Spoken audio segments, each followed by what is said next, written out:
Sino ang point person nyo sa DPWH na nagbibigay sa inyo ng informasyon na ito, para sa inyo, ito para sa kanya? Sino? Sir, wala po akong nakakausap po. Sir, wala po akong nakakausap po. Wala kang kilala sa DPWH? Wala po. Wala po. Wala po. Hindi kami maniniwala niyan, wala kayong kilala sa DPWH. Meron ako yung mga engineer, yung mga district engineers siya. Yun mga pala. Sino yung mga district engineer na nakilala mo? Pero hindi po sila nagbibigay ng project po sa akin. At tinatanong ko, wala naman ako sinasabi sa'yo kung nagbibigay sila ng project. Sino ang kakilala mo sa DPWH? Sila, mga DE po. DE ng... Sabi mo, sino? Teka sandali. DE ng Laguna, sino DE ng... Banggitin mo yung pangalan. I can't remember their names kasi I don't transact on behalf of the DE companies. ng Laguna, sino pa? DE ng Bulacan, DE ng... Is he here? Nandito ba? Yung DE ng Laguna, DE ng Bulacan, nandito ba? DE ng Bulacan nandito. Mrs. Sara Diskaya, to please present and read before us your sworn statement.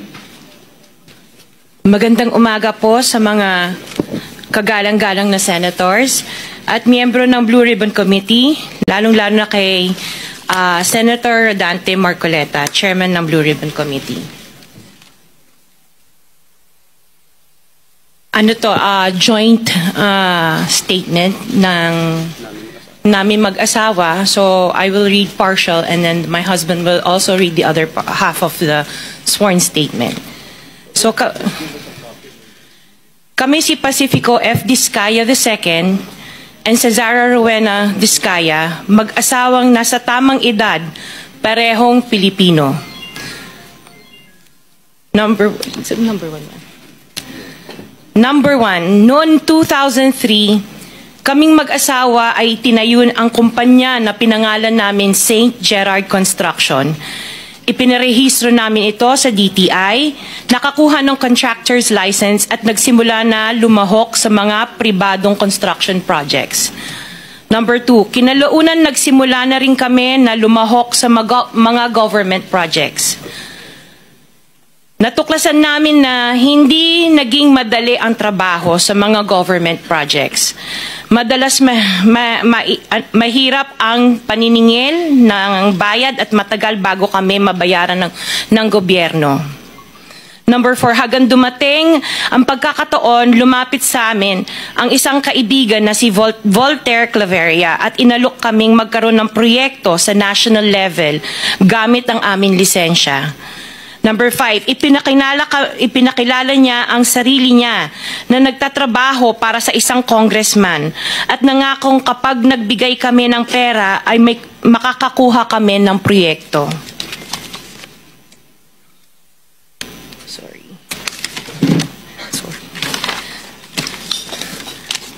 Number 6, dahil wala kaming alam sa kalakaran sa pambansang proyekto sa gobyerno, nagtiwala kami at ibinigay ang lahat ng ipon naming mag-asawa. Sa kasamaang palad, niloko lang niya kami. Naglaho siya, dala ang pera namin mag-asawa. Nagpunta kami sa DPWH para i-report ang nangyari, pero hindi nila ito pinansin. Kahit ganon, hindi kami sumuko. Gusto ko pa rin gawin ng tama ang negosyo, kaya patuloy kaming sumasali sa mga biddings sa gobyerno. Sa kalaunan, ang kumpanya namin ay nanalo sa mga bidding sa mga proyekto sa national government sa pamamagitan ng patas na bidding. Ibinuhos namin ang lahat ng aming pagsisikap para maipakita ang kakayahan ng aming kumpanya na mayroong maayos na paggagawa, dekalidad na resulta at natatapos sa tamang oras. Nagkaroon ng konting tagumpay ang St. Gerard Construction, kaya minabuti namin mag-asawa na mag-expand at bumuo ng ibang kumpanya tulad ng Alpha and Omega General Contractor and Development Corporation. Na nagsimula ang makilala ang St. Gerard Construction, dumating naman ang panibagong pagsubok. Unti-unti nagsilapitan ang mga district engineers at mga regional directors ng DPWH at mga chiefs of staff na mga mambabatas na nag-aalok ng mga proyektong sinasabi nilang pondo na mambabatas. Noong una, sinubukan naming labanan ng mga ito sa pamamagitan ng pagre-report sa DPWH at pagpapadyaryo ng mga tiwaling kawani ng gobyerno, subalit hindi sila natitinag sa mga ito. Sabi nila, dapat tanggapin namin ang realidad na dapat kaming magbayad sa mga pambabatas kung gusto po namin magpatuloy na magkaroon ng project sa gobyerno. Kung hindi, binabala nila na matatanggal na sa listahan ang kumpanya namin at hindi na makakakuha ng kahit anong proyekto. Hindi namin ginusto kailanman na mapasama sa ganitong sistema, pero kailangan namin magpatuloy para sa pamilya at mga empleyado namin. Dahil sa aming paglaban sa mga tiwaling bidding, maraming beses naming naranasan na ma-disqualify ng Bids and Awards Committee ng DPWH na hawak na mga mambabatas na nagpondo sa proyekto. Dahil naiipit na ang aming negosyo, lumulubog na kami sa lumalaking utang ng kumpanya at peligro sa buhay ng aming pamilya. Napilitan kaming makisama sa kalakaran kahit labag sa aming kalooban. Magandang umaga po, Mr. Chair at kagalang-galang na senators at miyembro ng Blue Ribbon Committee, lalong-lalo po kay Senator Rodante Marcoleta. Diretso na. Number 15. Sorry po. 16, paulit-ulit kaming ginamit ng mga nasa pwesto sa sistemang ito. Wala kami magawa dahil kung hindi kami makikisama, gagawa nila ng problema ang project na na-award sa amin sa pamamagitan ng mutual termination o pagkakaroon ng right-of-way problem na parehong nagdudulot ng hindi matuloy ang implementasyon ng mga proyekto. Matapos naming manalo sa mga bidding, may mga opisyal mula sa DPWS ang lumalapit sa amin para humingi at kumuha ng bahagi niya sa halaga ng proyekto. Ang hinihingi nilang porsyento ay hindi bababa sa 10% at umaabot pa sa 25% na naging kondisyon upang hindi maipit ang implementasyon ng kontrata. Ito ay binibigay namin sa kanila ng cash. Ang bawat transaksyon ay may karampatang voucher at ledger na nagsasaad ng mga araw at kung kailan nila ito natanggap. Ilan sa kanila ay sina Terence Calatrava, former Undersecretary of Office of the Presidential Assistant of the Visayas of the Philippines, Kong Roman Romulo of Pasig City, Kong Jojo Ang of Uswag Ilonggo Party List, Congressman Patrick Michael Vargas of Quezon City, Kong Juan Carlos Arjo Aitaide of Quezon City, Nicanor Nicky Briones of Aga Party List, Congressman Marcelino Marcy Teodoro of Marikina, Congressman Florida Robes of San Jose del Monte, Bulacan, Congressman Leandro Jesus Madroño of Romblon, Congressman Benjamin Benji Agarao Jr., Congressman Florencio Gabriel Bemnoel of Anwar Party List, Kong Leo de Ode Tariela of Occidental Mindoro, Congressman Reynan Arrogancia of Quezon Province,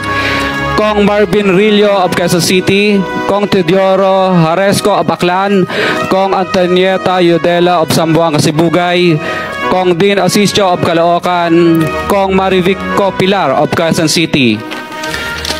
21. Mayroon ding mga kinatawa ng ilang politiko na nakikipagtakbo sa amin upang manghingi ng porsyento kapalit ng mga porsyento ng mga proyekto. Ang mga porsyentong ito ay 25% ay ipinipilit sa amin bilang karaniwang kalakaran na wala akong kakainang tanggihan. Ilan sa kanila ay sina Regional Director Eduardo Virgilio of DPWH Region 5, Director Ramon Ariola III of Unified Management UPMO, District Engineer Henry Alcantara, DPWS Bulacan First, Undersecretary Robert Bernardo, District Engineer Aristotle Ramos of DPWS Metro First, Pasig City. District Engineer Manny Bulusan of DPW's North Manila, Deo. District Engineer Edgardo C. Pingol of DPW's Bulacan, Subdeo. District Engineer Michael Rosaria of DPW's Quezon 2nd, Deo. Karamihan sa mga kawani ng DPWs na nabanggit sa itaas ay paulit-ulit na binabanggit ang delivery ng pera ay para sa kay Saldico na dapat at least 25%. Si Kong Marvin Rillo naman ay ilang beses na binabanggit ang pangalan ni Speaker Martin Romualdez bilang kanyang malapit na kaibigan.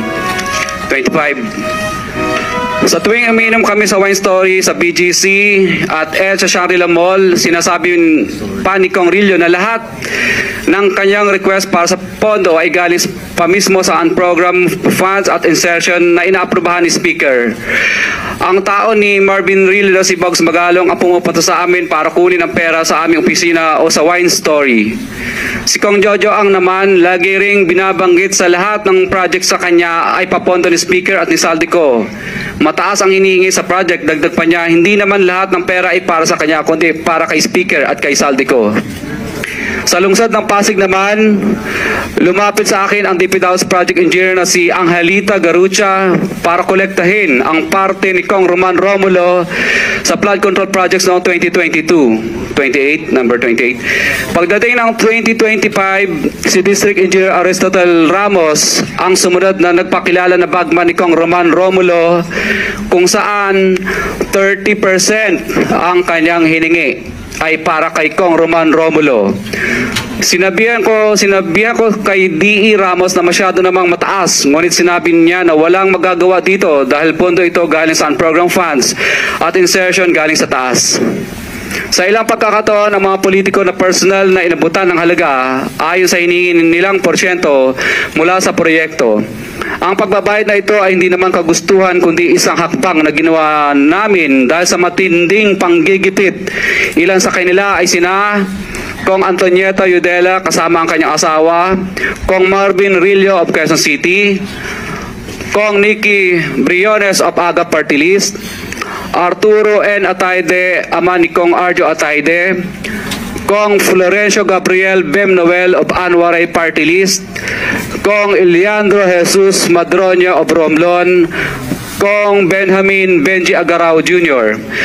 Bagamat naging matinding pagsubok ang kabawasan ng pondo na nakalaan sa proyekto, pilit at matapat naming sinusunod ang bawat espesifikasyon na nakasaad sa Program of Works na nakasaad sa proyekto ng DPWH. Nakakasiguro kami na nagawa namin ng maayos at matapat ang bahagi o phase ng proyekto na na-award sa amin. Sa katunayan, hindi kami mababayaran ng DPWS kung hindi ito dumaan at pumasa sa maraming material testing na naaayon sa design ng DPWH. Ina-assess at ini-inspect ng DPWH ang bawat proyekto base sa natapos na parte o accomplishment. Napilitan kami na i-absorb ang kabawasan na ito na nagdudulot ng maliit na kita o pagkalugi sa ilang projects. Para makabawi, dinadamihan na lang namin ang partisipasyon sa mga projects. Taliwas sa mga lumalabas na may mga impormasyon sa publiko, hindi kailanman kami gumawa ng ghost projects. At masugid kami nag-i-inspect sa lahat ng aming mga natapos na projects. Handa po kaming tumistigo ng walang pilit at kusang loob bilang state witness at sabihin ang lahat ng nangyayaring katiwalaan ng Kamara, DPWH at iba pang mga kawani ng gobyerno upang gawin ang tama. Kami ay lubos na humihingi ng tulong sa Senate Blue Ribbon Committee na pinamumunuan ng buting Chairman Senator Dante Marcoleta at kay President Bongbong Marcos para sa proteksyon at seguridad ng aming pamilya. Ang salaysay na ito ay kusang loob namin ginawa at walang sino mang pumilit na gawin ito. Sa katotohanan ng lahat ay nilagdaan namin ang salaysay na ito ng kusang loob at walang pumipilit. Sign, Pacifico of Vizcaya, nagsasalaysay. Notaryado po.